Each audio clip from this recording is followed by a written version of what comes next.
Hi, in this video we will solve some examples in which the function will be found knowing the derivative of the function and some values. Well, let me start with the remark that if someone gives you the derivative of function, then antiderivative of the derivative is the function itself. So f is antiderivative of f prime. This is just the definition basically, yes? So if someone gives you f prime, to find f you need to find antiderivative of the derivative, okay? However, when we trying to find antiderivative, we don't find one function.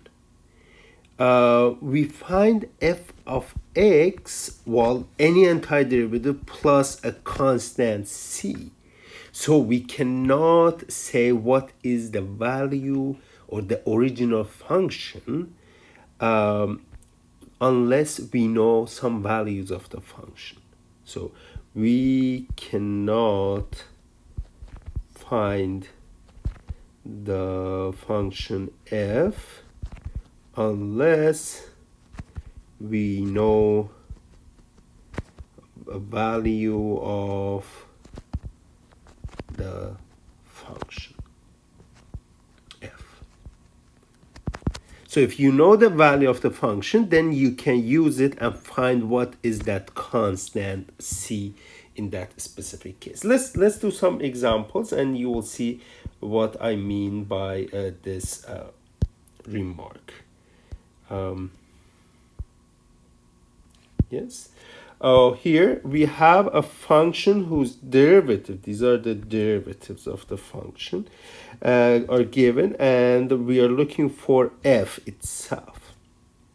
Okay, so if we know f prime, then the antiderivative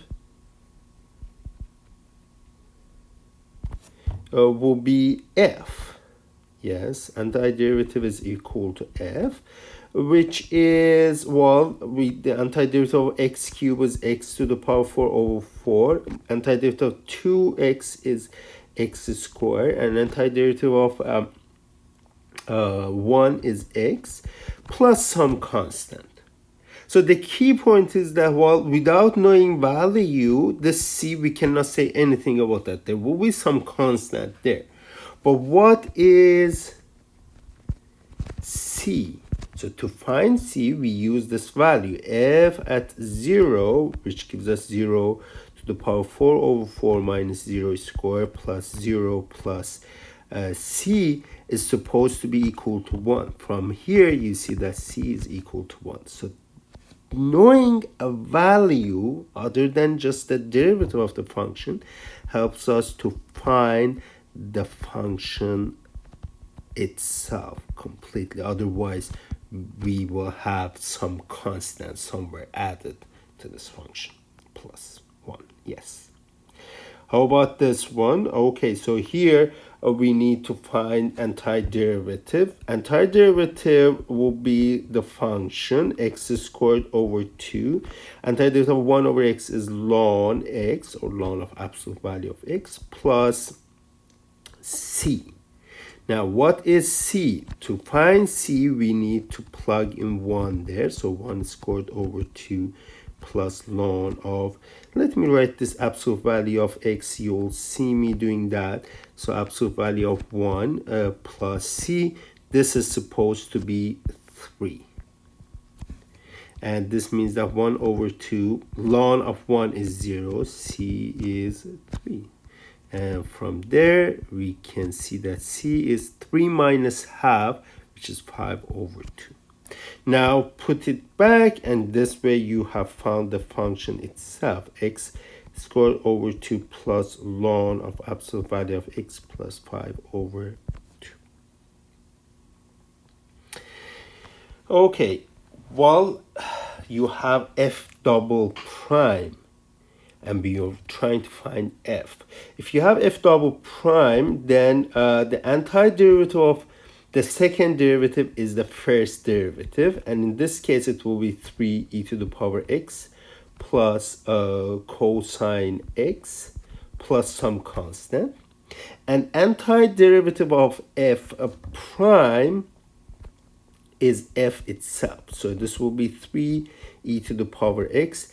Antiderivative of cosine x is sine x.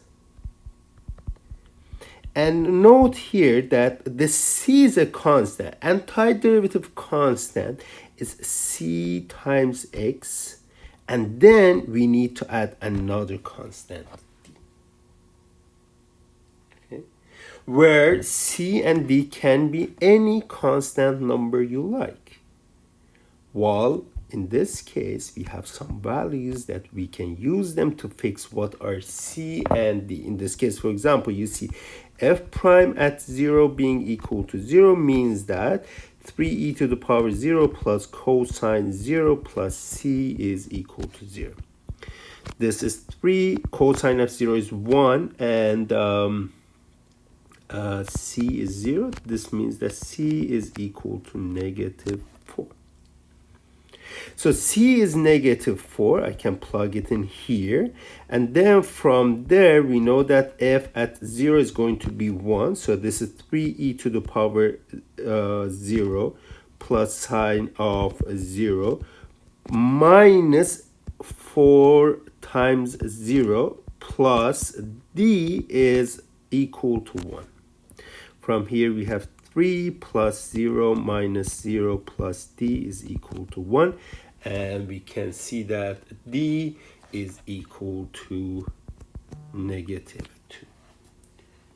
We have negative 2 for d, c is negative 4. Then the function itself is equal to 3e to the power x plus sine x minus 4x plus, minus 2.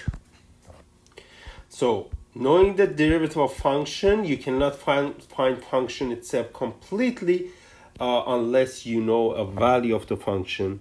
And for the second derivative, you need to know at least 2 value or 1 value of f prime and 1 value of